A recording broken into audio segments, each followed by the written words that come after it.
Heart sounds. This presentation is a part of the case presentations in medicine in the series of cassette clinics by Dr. Ghanashyam Vaidya. The purpose of this presentation is to tune your ears to the various sounds produced by the heart and to make you understand the various characteristics of these sounds which are difficult to explain when you alone are auscultating a patient. And of course, understanding is not the only purpose of this cassette. When you listen to a song known to you, you don't have to listen to the whole song to identify it.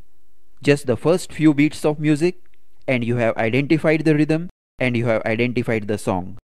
That is what you should achieve from this cassette. Apart from the understanding of the characteristics, let the rhythm of each pathology capture your mind. I suggest that you listen to the sounds and murmurs, particularly the revision section, again and again, till the time you don't have to strain your ears to identify a condition. Now let us begin. First, listen carefully to the normal first and second heart sounds, S1 and S2 in the apical area, and get in tune with the rhythm of lub-dub, lub-dub. As you listen, note that at the apex, the first heart sound is somewhat lower in pitch and louder than the second heart sound.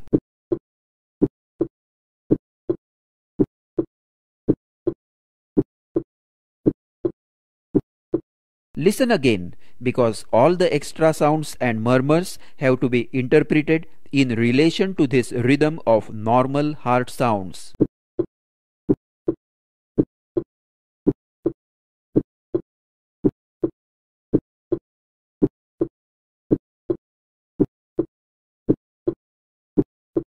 In the aortic area, the second heart sound is as loud as the first and sometimes even louder.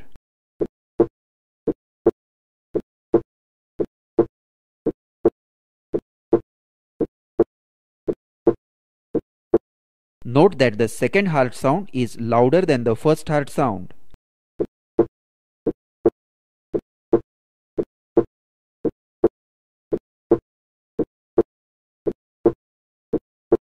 Now, as we move to the pulmonary area, pay attention to the normal splitting of the second heart sound, better appreciated during inspiration, when its two components, aortic and pulmonary, that is A2 and P2, are 30 to 40 milliseconds apart.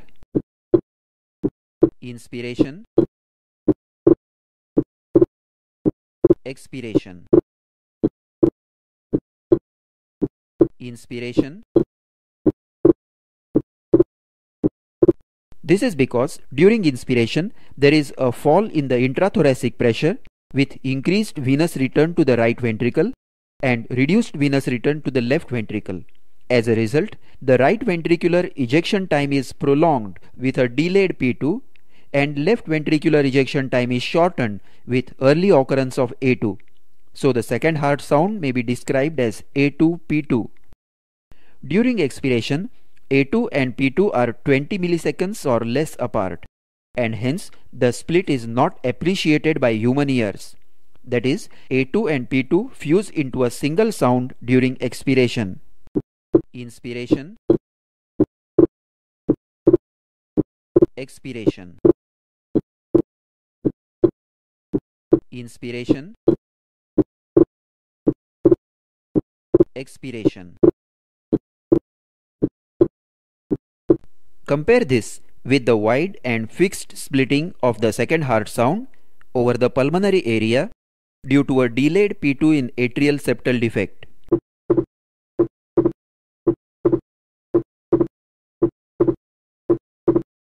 Note that there is no respiratory variation in the splitting of S2.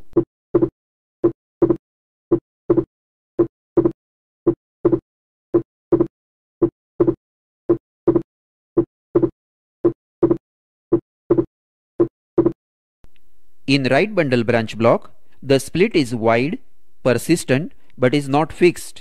Listen carefully and concentrate on the second heart sound, where the A2 and P2 are widely separated. The split varies with respiration, but they do not fuse into a single sound during expiration. Inspiration, expiration. inspiration, expiration. In left bundle branch block, A2 occurs after P2 with paradoxical splitting which increases during expiration. Inspiration, expiration.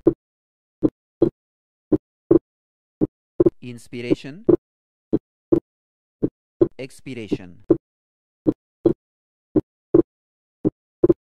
The splitting of the second heart sound is appreciated only in the pulmonary area because the pulmonary component P2 is heard only in the pulmonary area. Over the rest of the precordium, only A2 is heard. In pulmonary hypertension, P2 is accentuated. Note here that the second component of the split S2 is louder.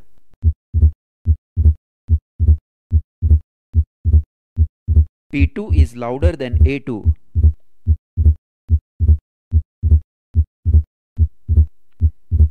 Now pay attention to the first heart sound and its splitting. This may be heard normally in many young adults over the tricuspid area.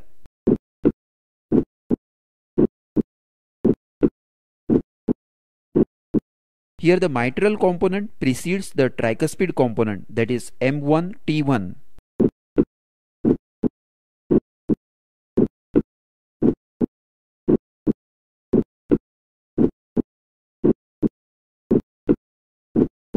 The splitting of the first heart sound may also be heard in right bundle branch block and ventricular extrasystoles.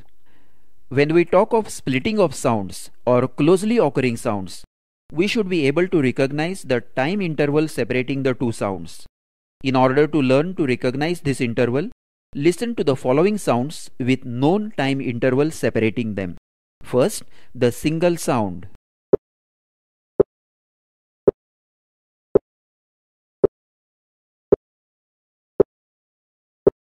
Now, a split of 20 milliseconds or 0.02 seconds, where two distinct sounds are not heard, but a slur can be appreciated.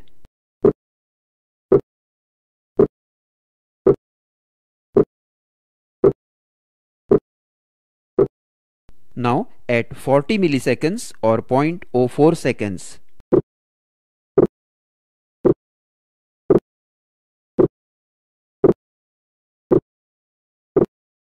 Now, at 60 milliseconds or 0.06 seconds.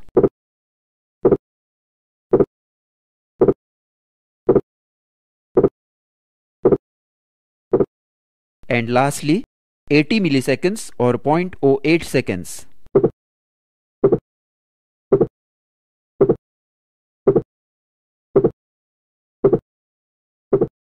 Now let us move to the other sounds that may be heard in diastole.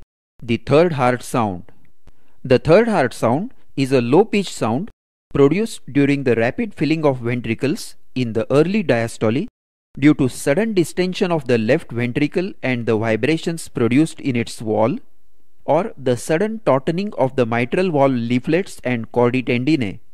It occurs about 150 milliseconds after the second heart sound and is best heard with the bell of the stethoscope at the apex with the patient in left lateral position.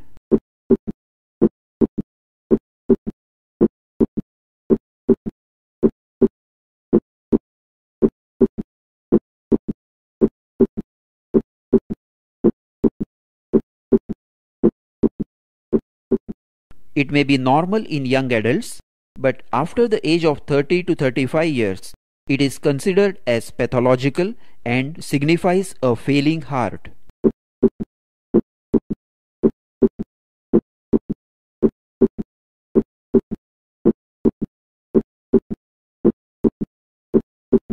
It may also be heard in severe mitral incompetence and ventricular septal defect. If the heart rate is fast, it will be heard as a S3 gallop, also known as ventricular gallop or protodiastolic gallop.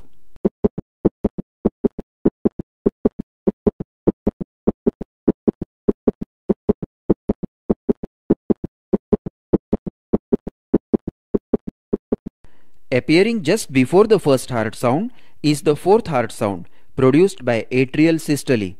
It is a low-pitched sound so best heard with the bell of the stethoscope kept lightly at the apex. It occurs 50 to 110 milliseconds before the first heart sound and varies with respiration.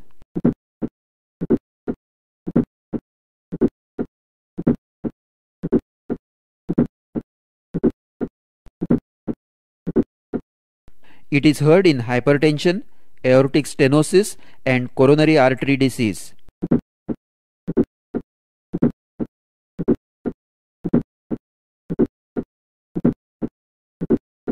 In cases of hypertension, A2 is loud and may even be louder than the first heart sound in the apical area. Listen carefully.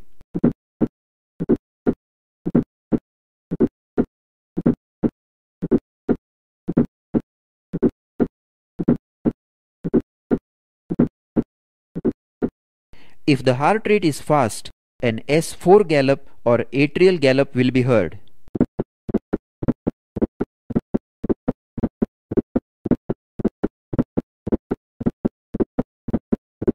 When S3 and S4 both occur together, a quadruple rhythm will be heard.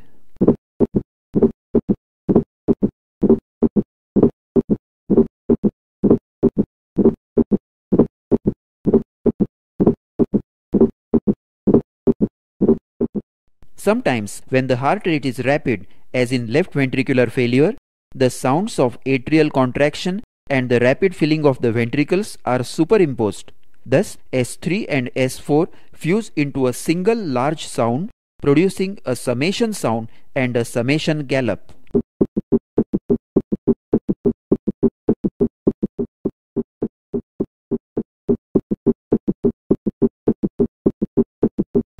Now let us compare S4 gallop,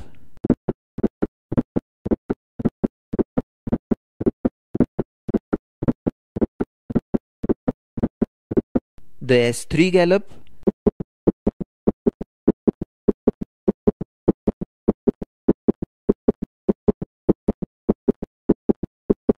and the summation gallop.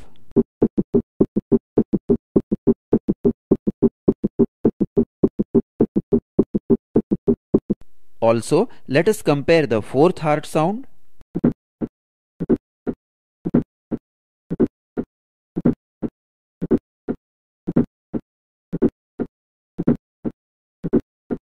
with the splitting of first heart sound.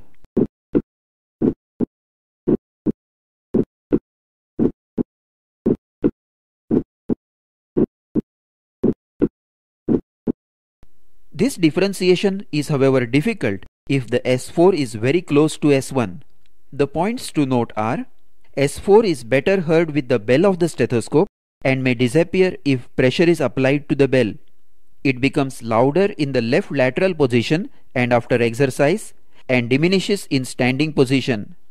It is better heard at the apex than the tricuspid area and may be accompanied by a palpable presystolic impulse. Now let us turn our attention to another sound commonly heard in diastole, the opening snap of mitral stenosis. It is a high-pitched, short, snapping sound occurring about 40 to 120 milliseconds after S2, accompanied by a loud first heart sound, best heard with the diaphragm of the stethoscope at the left fourth intercostal space.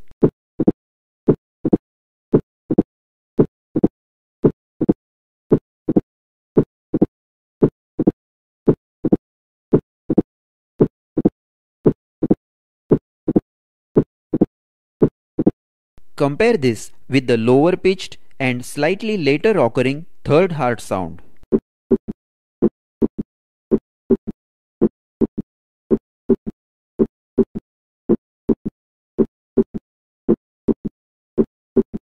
Now compare and appreciate the high pitched and snapping character of the opening snap.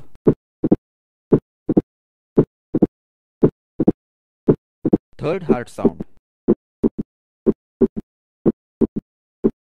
Opening snap.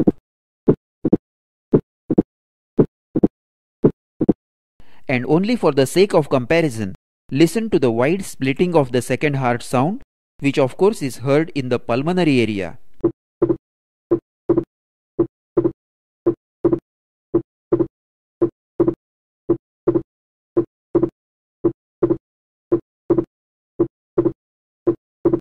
So, when we compare the opening snap to the third heart sound, the points to note are its high-pitched snapping character, that it is closer to the second heart sound than a third heart sound, it is heard best near the sternum and not at the apex, and it does not diminish on sitting or standing.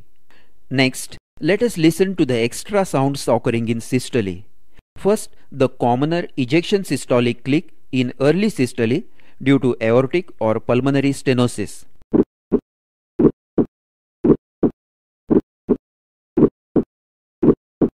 Ejection systolic click is a high-pitched click-like sound occurring about 70 milliseconds after the first heart sound. It is heard best over the aortic or pulmonary area with the diaphragm of the stethoscope. Listen to the ejection systolic click just after the first heart sound.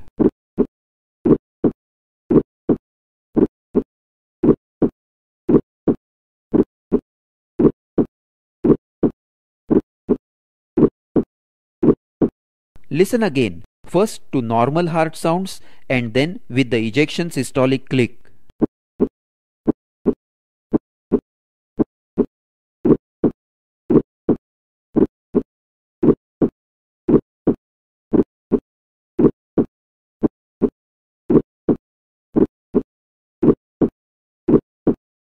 Compare it with the fourth heart sound, which occurs before the first heart sound.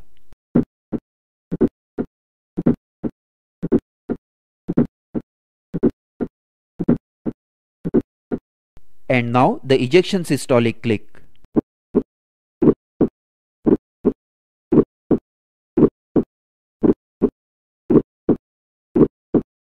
The aortic click is also heard at the apex and does not vary with respiration, while the pulmonary click is heard only in the pulmonary area and may disappear during inspiration.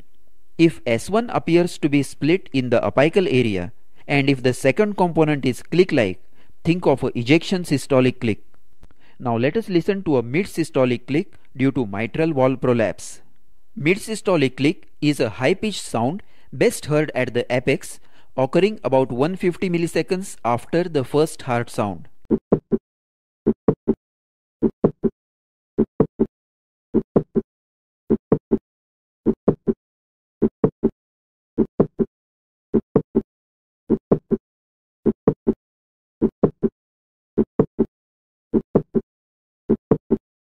Compare it with the ejection systolic click.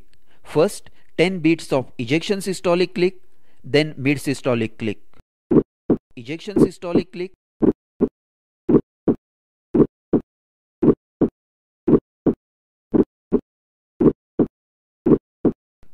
mid systolic click.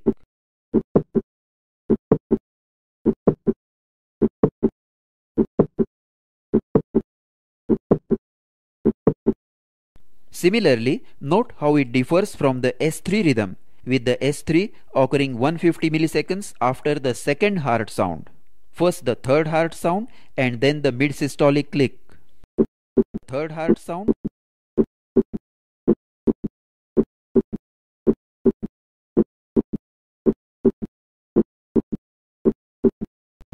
mid-systolic click.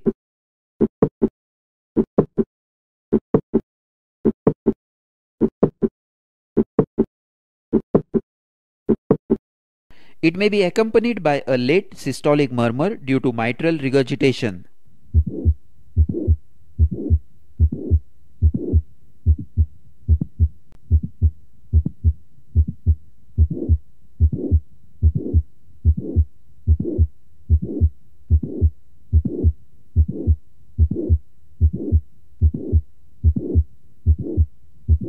Sometimes there may be more than one clicks in the systole.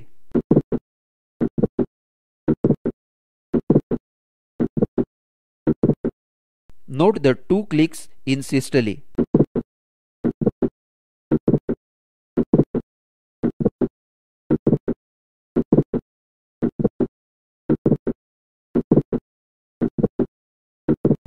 Let us now revise and compare the various sounds around the first heart sound.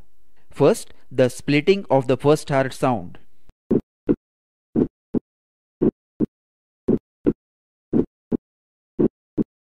Now the fourth heart sound, which occurs before the first heart sound.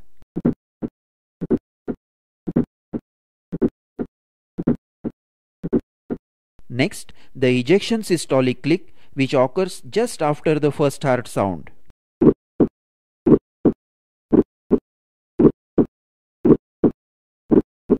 And lastly, mid-systolic click midway between S1 and S2.